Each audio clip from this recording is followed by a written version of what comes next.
The hidden psychology of atomic habit change, making good habits easy. Dear Amelia Emberhart, I hope you're doing good today.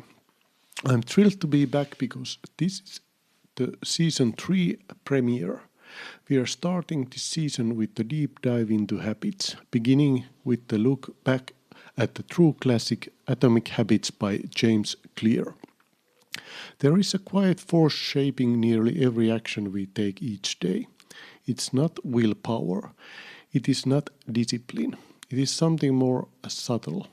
The design of our habits and the environments that support them.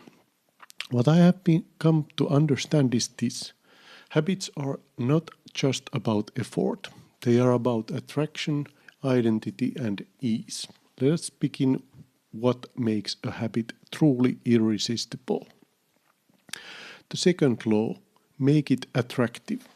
At the core of every habit lies a powerful biological driver, dopamine. This is not merely the chemical of pleasure, but the chemical of anticipation. We do not act because we enjoy something, we act because we expect to enjoy it. Desire, not satisfaction, is the engine of behavior. This explains why modern life is filled with supernormal stimuli, exaggerated versions of reality designed to capture attention and trigger stronger responses. Junk food, for example, combines salt, sugar, fat, and texture into a sensory experience that is far more stimulating than anything found in nature. The concept of orosensation and dynamic contrast ensures that each bite feels novel, keeping us engaged far beyond our actual need. If we want to build better habits, we must borrow from this principle. We must make them appealing. One effective method is temptation bundling, rooted in Primack's principle, pairing something you need to do with something you want to do. Watching a favorite show only while exercising is a simple example. Over time, the necessary behavior becomes associated with pleasure. But attraction is not only sensory, it is also social. The power of the group. Humans are, at their core, social creatures. We imitate those around us, often unconsciously. There are 3 groups that influence us the most. Those close to us, the many, and the powerful. If you surround yourself with people who embody the habits you desire, those behaviors begin to feel normal, even inevitable. Identity shifts from I am trying to run to we are runners. There is also a deep psychological pressure at play. Studies have shown that people will knowingly give incorrect answers just to align with a group. The need for belonging often outweighs the need for being right. Most people would rather be wrong with others than correct alone. This is why culture matters. Changing your environment to one where your desired behavior is the norm reduces resistance. You will no longer fight against the current. You move with it. And once we belong, we seek to stand out. We begin to imitate those with status, power, and success, because their behaviors signal reward, recognition, and respect. Reframing cravings and emotions. Every habit is driven by a deeper motive.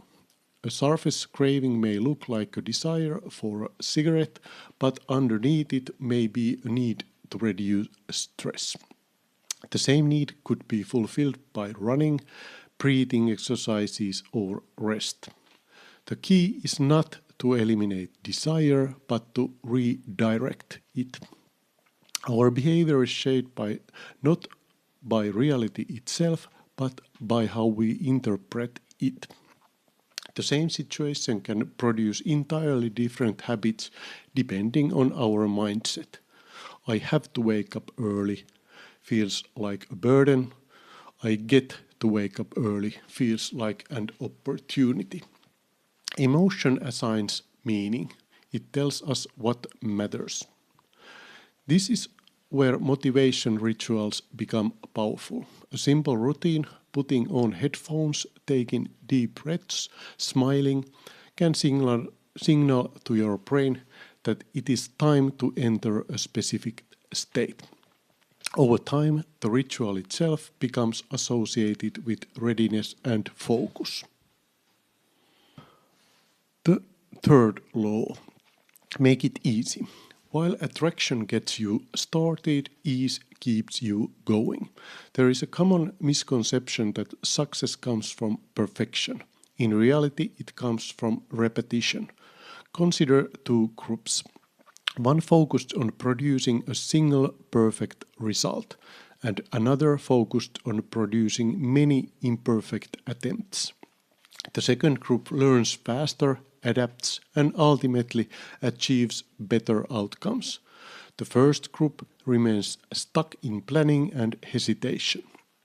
This reveals a critical distinction: motion versus action. Planning, researching, and organizing feel productive, but they often serve as a shield against failure. Action, on the other hand, produces results.